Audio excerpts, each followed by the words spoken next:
कुंज बिहारी श्री हरदास पाप मोचनी एकादशी व्रत कथा। अर्जुन ने कहा, हे कमला नयन, मैं ज्यों ज्यों एकादशी के व्रतों की कथाएं सुन रहा हूँ, त्यों त्यों अन्य एकादशियों के व्रत की कथाएं सुनने की मेरी जिज्ञासा बढ़ती ही जा रही है। हे मधुसूदन, आप कृपा करके आप चैत्र माह के कृष्ण पक्ष एकादशी के विषय में बतलाइए। इस एकादशी का क्या नाम है, इसमें कौन से देवता का पूजन किया जाता है तथा इस व्रत का क्या विधान है। हे श्री कृष्ण, यह सब आप मुझे विस्तार पूर्वक बताने की कृपा करें। भगवान श्री कृष्ण ने कहा, हे अर्जुन, एक बार यही प्रश्न पृथ्वीपति मानदाता ने लोमेश ऋषि से किया था। जो कुछ लोमेश ऋषि ने राजा मानदाता को बताया था वही मैं तुमसे कह रहा हूँ। राजा मानदाता ने धर्म के गुहतम रहस्यों के ज्ञाता महर्षि लोमेश से पूछा, हे ऋषि श्रेष्ठ, मनुष्य के पापों का मोचन किस प्रकार संभव है? कृपा कर कोई ऐसा सरल उपाय बताएं जिससे सहज ही पापों से छुटकारा मिल जाए। महर्षि लोमेश ने कहा, हे नरपति, चैत्र मास के कृष्ण पक्ष की एकादशी का नाम है पाप मोचनी एकादशी। उसके व्रत के प्रभाव से मनुष्यों के अनेक पाप नष्ट हो जाते हैं। मैं तुम्हें इस व्रत की कथा सुनाता हूँ, ध्यान पूर्वक श्रवण करो। प्राचीन समय में चैत्र रथ नामक एक वन था। उसमें अप्सराएं किन्नरों के साथ विहार किया करती थी। वहां सदैव वसंत का मौसम रहता था, अर्थात उस स्थान पर सदैव नाना प्रकार के पुष्प खिले रहते थे।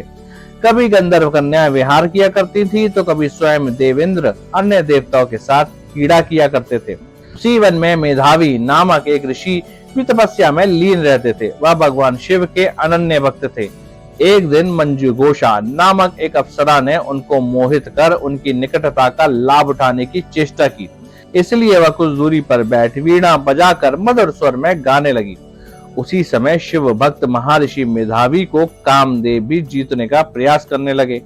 कामदेव ने उस सुंदर अप्सरा के भ्रू का धनुष बनाया, कटाक्ष को अपनी प्रतिज्ञा बनाई, उसके नेत्रों को मंजू घोषा अप्सरा का सेनापति बनाया। इस तरह कामदेव अपने शत्रु विजय प्राप्त करने हेतु तैयार थे। उस समय महर्षि मेधावी भी युवावस्था में थे और काफी हष्ट पुष्ट थे। उन्होंने यज्ञोपवीत तथा दंड धारण कर रखा था। महर्षि स्वयं दूसरे कामदेव के समान प्रतीत हो रहे थे। उस मुनि को देखकर कामदेव के वश में हुई मंजू घोषा ने धीरे धीरे मधुर वाणी से वीणा पर गायन आरंभ किया तो महर्षि मेधावी भी मंजू घोषा के मधुर गायन पर तथा उसके सौंदर्य पर मोहित हो गए। वह अप्सरा मेधावी मुनि को कामदेव से पीड़ित जानकर उनसे आलिंगन करने लगी। महर्षि मेधावी भी उस अप्सरा के सौंदर्य पर मोहित होकर शिव रहस्य को भूल गए तथा काम के वशीभूत होकर उसके साथ रमण करने लगे। काम के वशीभूत होने के कारण मुनि को उस समय दिन रात का कुछ भी ज्ञान न रहा तथा अत्यंत दीर्घ काल तक वह दोनों रमण करते रहे। तदुपरांत मंजू घोषा उस मुनि से बोली, हे ऋषिवर, अब मुझे बहुत समय हो गया है, अंततः स्वर्ग जाने की आज्ञा दीजिए। अप्सरा की बात सुनकर ऋषि ने कहा, हे मोहिनी, संध्या को तो आई हो, थोड़ी समय ठहरो, प्रातः काल होने पर चली जाना। ऋषि के ऐसे वचनों को सुनकर अप्सरा उनके साथ रमण करने लगी। इसी प्रकार दोनों ने साथ साथ बहुत लंबा समय व्यतीत किया। मंजू घोषा ने एक दिन ऋषि से कहा, हे विप्र, अब आप मुझे स्वर्ग जाने की आज्ञा दीजिए। मुनि ने पुनः वही कहा, हे रूपसी, अभी अधिक समय व्यतीत नहीं हुआ है, कुछ समय और ठहर जाओ। मुनि की बात सुनकर अप्सरा ने कहा, हे ऋषिवर, आपकी रात्रि तो बहुत लंबी है, आप स्वयं ही विचार कीजिए कि मुझे आपके पास आए कितना समय व्यतीत हो गया है, अब और अधिक समय तक ठहरना क्या उचित है? अप्सरा की बात सुन मुनि को समय का बोध हुआ और वह गंभीरता पूर्वक विचार करने लगे। जब उन्हें समय का ज्ञान हुआ, उन्हें रमण करते 57 वर्ष व्यतीत हो चुके हैं, तो उस अप्सरा को वह काल का रूप समझने लगे। इतना अधिक समय भोग विलास में व्यर्थ चले जाने पर उन्हें बड़ा क्रोध आया। अब वह भयंकर क्रोध में जलते हुए उस ताप नाश करने वाली अप्सरा की तरफ भुकुटी तान कर देखने लगे। क्रोध से उनके अधर कंपित होने लगे तथा इंद्रियां नियंत्रित होने लगी। क्रोध से थरथराते स्वर में मुनि ने उस अप्सरा से कहा, मेरे तप को नष्ट करने वाली दुष्टा, तुम महापापिन और बहुत ही दुराचारणी है, तुझ पर धिक्कार है, तत्क्षण तू मेरे श्राप से पिशाचिनी बन जा। मुनि के क्रोध युक्त श्राप से वह अप्सरा पिशाचिनी बन गई।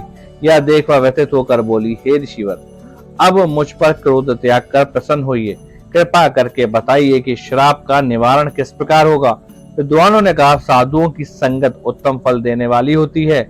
आपके साथ तो मेरे बहुत वर्ष व्यतीत हुए हैं, अंततः आप मुझ पर प्रसन्न हो जाइए, अन्यथा लोग कहेंगे कि एक पुण्य आत्मा के साथ रहने पर मंजू घोषा को पिशाचिनी बनना पड़ा। मंजू घोषा की बात सुनकर मुनि को अपने क्रोध पर अत्यंत ग्लानि हुई तथा साथ ही अपनी अपकीर्ति का भय भी हुआ। अंततः पिशाचिनी मंजू घोषा से मुनि ने कहा, तूने मेरा बड़ा बुरा किया, किंतु फिर भी मैं तुझे श्राप से मुक्ति का उपाय बतलाता हूँ। चैत्र मास के कृष्ण पक्ष की जो एकादशी है उसका नाम पाप मोचनी है। उस एकादशी का उपवास करने से तेरे पिशाचिनी की देह से मुक्ति हो जाएगी। ऐसा कहकर मुनि ने उसको व्रत का संविधान समझा दिया। तदुपरांत अपने पापों को अपराशित करने हेतु वह अपने पिता च्यवन ऋषि के पास गए। च्यवन ऋषि ने अपने पुत्र मेधावी को देखकर कहा, हे पुत्र, ऐसा क्या किया है तूने कि तेरे सभी तप नष्ट हो गए हैं, जिससे तुम्हारा समस्त तेज मलिन हो गया है। मेधावी मुनि ने लज्जा से अपना सिर झुकाकर कहा, पिताश्री, मैंने एक अप्सरा से रमण करके बहुत बड़ा पाप किया है। इसी पाप के कारण संवता मेरा सारा तेज और मेरे तप नष्ट हो गए हैं। कृपा करके आप इस पाप से छूटने का उपाय बतलाइए। ऋषि ने कहा, हे पुत्र, तुम चैत्र माह के कृष्ण पक्ष की पाप मोचनी एकादशी का विधि तथा भक्ति पूर्वक उपवास करो, इससे तुम्हारे सभी पाप नष्ट हो जाएंगे। अपने पिता च्यवन ऋषि के वचनों को सुनकर मेधावी मुनि ने पाप मोचनी एकादशी का विधि पूर्वक व्रत किया। उसके प्रभाव से उनके सभी पाप नष्ट हो गए।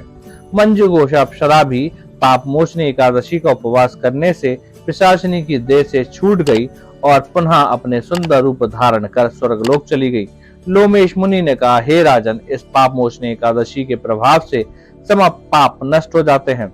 इस एकादशी की कथा के श्रवण व पठन से 1 सहस्त्र गोदान करने का फल प्राप्त होता है। इस उपवास के करने से ब्रह्म हत्या, स्वर्ण की चोरी, मदपान तथा अगम्य गमन करना आदि भयंकर पाप भी नष्ट हो जाते हैं तथा अंत में स्वर्गलोक की प्राप्ति होती है।